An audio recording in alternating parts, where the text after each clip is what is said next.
see? It's all gets to waste. Digital torque wrench.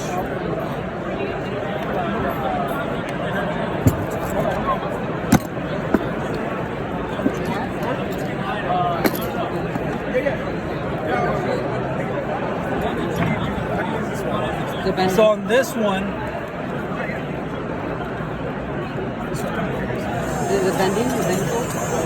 so on this one, you turn to whatever size you're going to bend.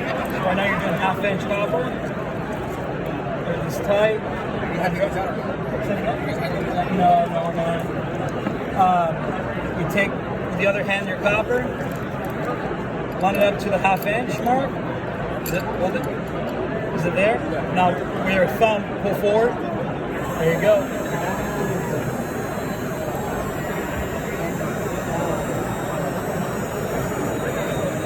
And it stops by itself on 90-degree angle, so notice you can't go any further.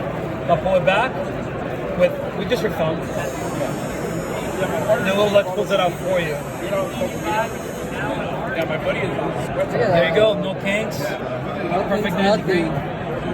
If I was doing it, it would be well kinks.